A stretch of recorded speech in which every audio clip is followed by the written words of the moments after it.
আসসালামু আলাইকুম রহমতুল্লাহ নাহমাদুহু ওয়া নুসাল্লি আলা রাসূলিল কারীম। আমরা আলোচনা করছিলাম লা সাওয়াবা ইল্লা বিন্নিয়া, এই যে মূলনীতি, এই মূলনীতি নিয়ে আমরা আলোচনা শুরু করেছি।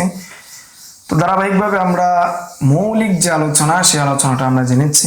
আজ থেকে আমাদের ধারাবাহিক যে ইবাদতের মধ্যে যে মূল আলোচনাগুলো আছে সেগুলো করব, সাথে সাথে প্রাসঙ্গিক যে আলোচনাগুলো আছে সেগুলো আমরা করে যাব, টুকটাক প্রাসঙ্গিক আলোচনাগুলো করে যাব, যেটা কি শরুল হামুবি অর্থাৎ ইমাম হামওয়াই রহমতুল্লাহ আলাইহির যে সরা রয়েছে, সেই সরার যে প্রাসঙ্গিক কিছু আলোচনা প্রয়োজন সাপেক্ষে আমরা করে যাব ইনশাআল্লাহ। তাহলে আমরা গত দর্শে আমরা লা সাওয়াবা ইল্লা বিন্নিয়া এর কি জানলাম, যে ইবাদতের মধ্যে যে নিয়ত শর্ত সেটা আয়াতের মাধ্যমে প্রমাণিত, আয়াতের মাধ্যমে না, ইন্নামাল আমালু বিন্নিয়াতের মাধ্যমেও না। আচ্ছা, বরং ইন্নামাল আমালু বিন্নিয়াতের মাধ্যমে উখরবি যে সওয়াব পাওয়া না পাওয়ার যে বিষয়টা, সেটা কি ইন্নামাল আমালু বিন্নিয়াতের মাধ্যমে সেটা কি হয়েছে, এসেছে, অন্য কোনো মাধ্যমে আসেনি। ওয়া আম্মা ফিল ইবাদাতি কুল্লিহা ফাহিয়া শারতু সিহহাতিহা ইলাল ইসলাম। যত ইবাদত রয়েছে, সমস্ত ইবাদতের মধ্যে ইবাদত বিশুদ্ধ হওয়ার জন্য শর্ত হলো নিয়ত। নিয়ত ছাড়া কোনো ইবাদতই কি হবে না, বিশুদ্ধ হবে না, তবে একমাত্র ইসলাম ব্যতীত। অর্থাৎ ইসলামটাও কি একটা ইবাদত। ফাইন্নাহু ইয়াসিহু বিদুনিহা, কেননা ইসলাম গ্রহণ সেটা নিয়ত ব্যতীত হয়ে যায়। বিদালিল কওলিহিম, ফুকাহায়ে কেরামের এই কওলের ভিত্তিতে, যে ইন্না ইসলামাল মুকরাহি সহিহুন, যে কাউকে যদি ইসলাম গ্রহণে বাধ্য করা হয়, তারপর সে যদি বাধ্য হয়ে ইসলাম ধর্ম গ্রহণ করে ফেলে, তাহলে তার ইসলাম গ্রহণ কি হয়ে যায়, বিশুদ্ধ হয়ে যায়। এটার ভিত্তিতে বলা যায় যে মুকরাহ অর্থাৎ যাকে বাধ্য করা হয়েছে, তার ইসলাম গ্রহণ যেহেতু বিশুদ্ধ, সেই জন্য নিয়ত ব্যতীত কি হবে, ইসলাম গ্রহণ শুদ্ধ হয়ে যাবে। এজন্য রাসূল ইসলাম এবং ঈমানের মধ্যে পার্থক্য করেছেন, যে বাহ্যিকভাবে কেউ যদি কি করে ঈমান আনে, তাহলে তার উপর দুনিয়াবি যে সমস্ত মুসলমানের হুকুম আহকাম রয়েছে সবগুলো কি হয়, প্রযোজ্য হয়। আচ্ছা, ওয়ালা ইয়াকুনু মুসলিমান বিমুজাররাদি নিয়াতুল ইসলাম বিখিলাফিল কুফর। শুধু নিয়তের মাধ্যমে কেউ কি হতে পারে না, মুসলমান হতে পারে না। কেউ যদি মনে মনে ভাবে আমি মুসলমান হয়ে যাব বা হয়ে গেছি, কোনো হিন্দু যদি মনে মনে ভাবে যে মুসলমানদের তো আমল আখলাক অন্যান্য যে বিষয়গুলো আছে খুব সুন্দর, এবং আমি ইসলাম ধর্ম গ্রহণ করলাম, ঠিক আছে, বা আমি সাক্ষ্য দিলাম লা ইলাহা ইল্লাল্লাহ মুহাম্মাদুর রাসূলুল্লাহ, আল্লাহ ব্যতীত কোনো মাবুদ নাই, মুহাম্মদ কি আল্লাহর রাসূল, এভাবে যদি কেউ মনে মনে সাক্ষী দেয়, এর মাধ্যমে কি হবে না, মুসলমান হবে না, বিখিলাফিল কুফর। কিন্তু অপরদিকে কোনো মুসলমান যদি মনে মনে তার অন্তরে বিশ্বাস জন্মে যায় যে ইসলাম ধর্ম সঠিক নয়, মুহাম্মদ আল্লাহর রাসূল নয়, তাহলে সে কি হয়ে যাবে, কাফের হয়ে যাবে। কামা সানুবাইয়িনুহু ফি বাহসিত তুরুক, এই বিষয়ে আমরা কি করব, বিস্তারিত আলোচনা করব তুরুকের বহসের মধ্যে। অর্থাৎ আমরা ইন্নামাল লা সাওয়াবা ইল্লা বিন্নিয়া এই কায়দার আলোচনা শেষের দিকে কি করা হবে, এই বিষয় নিয়ে আরেকটু বিস্তারিত আলোচনা করা হবে। আচ্ছা, তাহলে আমরা প্রথমে বুঝলাম যে ইসলাম নিয়ত ব্যতীত কি হয়ে যায়, বিশুদ্ধ হয়ে যায়। দলিল হলো যে মুকরাহ এর কি ইসলাম ধর্মগ্রহণ কি বিশুদ্ধ হয়ে যায়, তবে কুফরি সেটা নিয়তের মাধ্যমে কি হয়ে যায়, কাফের হয়ে যায়। কিন্তু তাকে যদি বাধ্য করা হয়, সে কারণে যদি কুফরি বাক্য বলে, সে কাফের হয় না। ওয়ামাল কুফরু ফায়ুশতারাতু লাহু আন-নিয়া, আর কুফরের জন্য কি করা হয়, নিয়তকে শর্ত করা হয়। কেন, লিকাউলিহিম ফুকাহায়ে কেরামের কওল ইন্না কুফরাল মুকরাহি গায়রু সহিহিন, যে মুকরার কুফর, যে যাকে বাধ্য করা হয়েছে তার কুফরি কালিমাটা এটা কি নয়, বিশুদ্ধ নয়। ওয়াম্মা কাউলুহুম, আর ফুকাহায়ে কেরাম আরেকটা কওল, ইন্নাহু ইদা তাকাল্লামা বিকালিমাতিল কুফরি হাজিলান ইউকাফফার, কেউ যদি কালিমায়ে কুফর কি করে, উচ্চারণ করে, কি হিসাবে, হাজিলান, ঠাট্টাকারী হিসাবে যদি কেউ কি করে কালিমায়ে কুফর উচ্চারণ করে, তাহলে সে কাফের হয়ে যাবে, তাকে কাফের হিসাবে কি করা হবে, বিবেচ্য করা হবে। কেননা হাজাল অর্থাৎ ঠাট্টা বিদ্রুপ করা, ইসলামকে নিয়ে ঠাট্টা বিদ্রুপ করা, ইসলামের কোনো বিধিবিধান নিয়ে ঠাট্টা বিদ্রুপ করা, সেটাকে আইনে কুফর হিসাবে বিবেচনা করা হয়েছে। ইন্নামা হুয়া বিআতিবারি আন্না আইনাহু কুফরুন, যে ঠাট্টা বিদ্রুপ করা, এই ঠাট্টা বিদ্রুপ করাটাই কুফরি। ঠাট্টা বিদ্রুপ, ইসলাম নিয়ে ঠাট্টা বিদ্রুপ করাটাই কি আরেকটা কুফর। কামা উলিমা ফিল উসুলি মিন বাহসিল হাজলি, যেমনটা জানা যায় উসুলি কিতাব হাজালের বহসে। আচ্ছা, তাহলে আমরা বুঝলাম যে ইসলাম ধর্ম গ্রহণ করার ক্ষেত্রে নিয়ত কিনা শর্ত না, কিন্তু কুফরের ক্ষেত্রে নিয়ত শর্ত। তবে যদি কেউ ঠাট্টা করে, কুফরি নিয়ে ঠাট্টা করে, তাহলে সে কি হয়ে যাবে? কাফের হয়ে যাবে। কেননা কুফর ঠাট্টা করা, কুফরি নিয়ে ঠাট্টা করাটা আইনে কুফর হিসেবে বিবেচ্য। ইন্নামা হুয়া বিআতিবারি আন্না আইনাহু কুফরুন, এটা এই জন্য যে তার আইন যেটা রয়েছে সেটা কুফর। কামা উলিমা ফিল উসুলি মিন বাহসিল হাদলি, যেমনটা জানা যায়। আচ্ছা, হাসলে বসে আছে ফালা তাস, পরে আর অন্য একটা আলোচনার মধ্যে আমরা শুরু হচ্ছে। আচ্ছা, তো আমাদের কথা ছিল আম্মা ফিল ইবাদাত কুল্লিহা, এই শিরোনামে আমাদের আলোচনা শুরু হয়েছিল। তো এখন আলোচনা হচ্ছে ফালা তাসিহু সালাতুন মুতলাকা। এখন যদি কেউ মুতলাক নামাজের নিয়ত করে কেউ কি করে নামাজ পড়ে, তাহলে কি হবে? নামাজ বিশুদ্ধ হবে না। ওয়ালাউ সালাতু জানাজাতিন, যদিও সেটা কি হয় না নামাজে জানাজা হয়, বরং প্রত্যেক নামাজের জন্য কি করতে হবে? নিয়ত করতে হবে। ইল্লা বিহা ফারদান আও ওয়াজিবান আও সুন্নাতান আও নাফলান, সে কি ফরজ নামাজ পড়তেছে না ওয়াজিব পড়তেছে না সুন্নাত পড়তেছে নাফল পড়তেছে না জানাজা নামাজ পড়তেছে, এটা কি করতে হবে? নিয়ত করতে হবে। মুতলাক নামাজের নিয়তের মাধ্যমে কি হবে না? নামাজ বিশুদ্ধ হবে না, বরং কি লাগবে? নিয়ত লাগবে।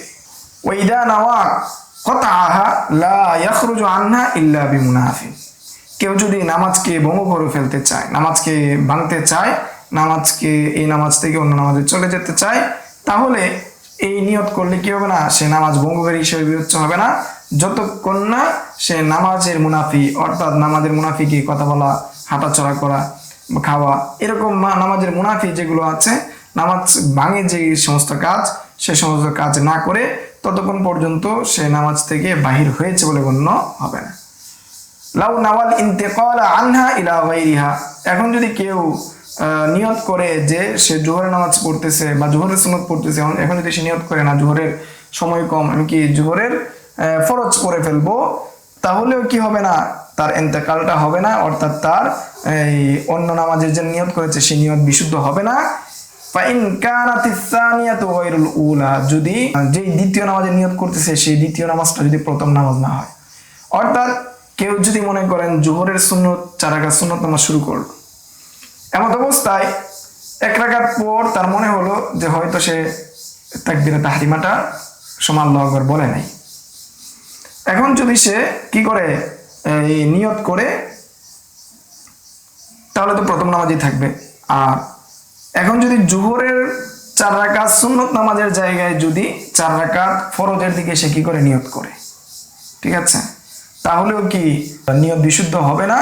তবে যদি তাকবীরে তাহরিমার সাথে আবার নতুন করে শুরু করে, তাহলে কি হবে? মুনতাকিল হিসেবে বিবেচ্য হবে, তার নতুন নামাজ হিসেবে গণ্য হবে, এবং তার নামাজ নতুন নামাজ হিসেবে গণ্য হবে।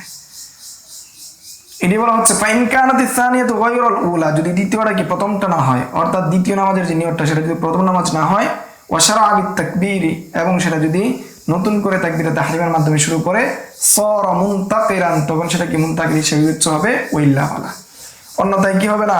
সে নামাজ পরিবর্তন হয়েছে বলে বিবেচ্য হবে না, গণ্য হবে না। ওয়ালা ইয়াসিহুল ইকতিদাউ, আচ্ছা, এখন আরেকটা নতুন নামাজ শুরু হচ্ছে, নতুন আলোচনা শুরু হচ্ছে, সেটা হলো ইমামতি নিয়ত করা।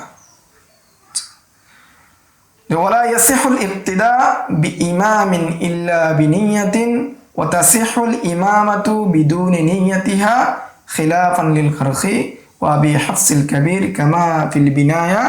আচ্ছা, যে ইকতিদা কি হবে না? বিশুদ্ধ হবে না। বিইমামিন, কোন ইমামের ইকতিদা বিশুদ্ধ হবে না। নামাজে গেল, মসজিদে গেল, গিয়ে দেখতেছে কি ইমাম সাহেব জামাতে নামাজ পড়তেছে, এখন সে আলাদা দ্বারা নামাজ পড়তেছে, নিয়ত করে না ইকতিদার। এমন অবস্থায় যদি তার রুকু সেজদা সবগুলো কি ইমামের সাথে সাথে করে, তাহলে কি হবে না? বিশুদ্ধ হবে না, কেননা নিয়ত ব্যতীত ইকতিদা কি হয় না? বিশুদ্ধ হয় না। ওয়া তাসিহুল ইমামাতু বিদুনি নিয়াতিহা, কিন্তু নিয়ত ব্যতীত ইমামত বিশুদ্ধ হয়। অর্থাৎ একজন জোহরের 4 রাকাত ফরজ নামাজ আদায় করতেছে, আপনিও তার পিছনে গিয়ে যদি ইকতিদা করে ফেলেন, তার মতো গিয়ে আপনি রুকু সেজদা করেন, তাহলে সেটা কি হয়ে যাবে? বিশুদ্ধ হয়ে যাবে। ওয়া তাসিহুল ইমামাতু বিদুনি নিয়াতিহা, যে নিয়ত ব্যতীত কি হয়ে যাবে? ইমামত বিশুদ্ধ হয়ে যাবে। খিলাফান লিল কারখি, অর্থাৎ ইমাম সাহেব যদি নিয়ত না করে, সে যে ইমাম, সে জানে না সে ইমাম কিনা, তারপর কি হয়ে যাবে? বিশুদ্ধ হয়ে যাবে। এই ক্ষেত্রে বিপরীত মত পোষণ করেছেন ইমাম কারখি এবং আবু হাসিল কাবির।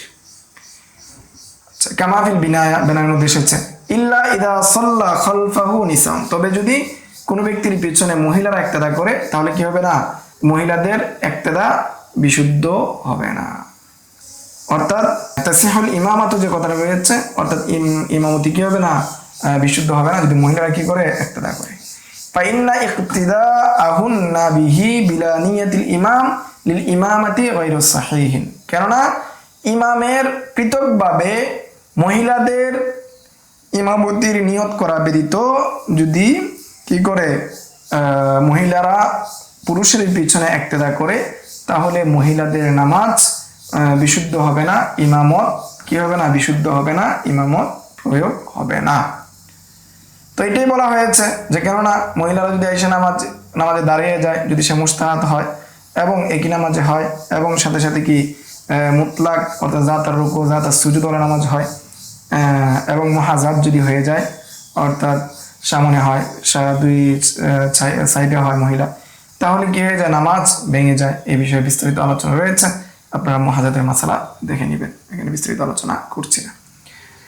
তো এই জন্য মহিলাদের ইমামতের নিয়ত যদি ইমাম সাহেব না করে আর মহিলারা যদি কি করে ইক্তেদা করে, তাহলে এই ইক্তেদা কি হবে না, বিশুদ্ধ হবে না, বরং তাদেরকে কি করতে হবে, পৃথকভাবে কি করতে হবে, তাদের জন্য ইমামতির নিয়ত করতে হবে।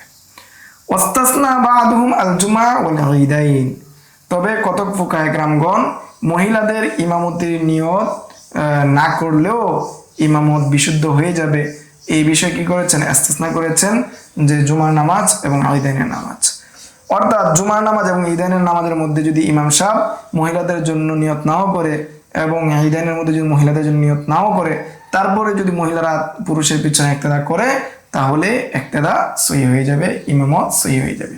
ওয়া সহিহ কামা ফিল খুলাসা, যেমনটা কি খুলাসাতুল ফতোয়া কিতাবের মধ্যে এসেছে। ওয়ালাউ হালাফা আল্লাহ ইয়াউম্মা আহাদান, নতুন আরেকটা মাসালা বলা হচ্ছে, কেউ যদি কসম করে যে সে কারো কি করবে না, ইমামতি করবে না, ফাক্তাদা বি ইনসান, এমত অবস্থায় সে নামাজে দাঁড়িয়েছে, তার পিছনে কি করলো, মানুষ ইক্তেদা শুরু করে দিল, সাহাল ইক্তেদা, তাহলে কি ওই ইক্তেদা করা কি হয়ে যাবে, বিশুদ্ধ হয়ে যাবে, ওই ইক্তেদা বিশুদ্ধ বলে কি হবে, গণ্য হবে।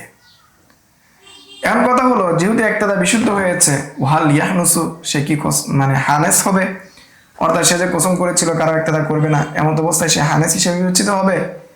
ক্বালা ফিল খানিয়া, খানিয়া কিতাবের মধ্যে এসেছে, অর্থাৎ ফতোয়া কাজীখানে এসেছে, ইয়াহনুসু কাযাআন লা দিয়ানাতান, যে দুনিয়াবি হাইসিয়তে সে হানেস হিসেবে বিবেচ্য হবে, কিন্তু দিয়ানাতান অর্থাৎ বাইনাহু ওয়া বাইনাল্লাহ কি হবে না, সে হানেস হিসেবে বিবেচ্য হবে না।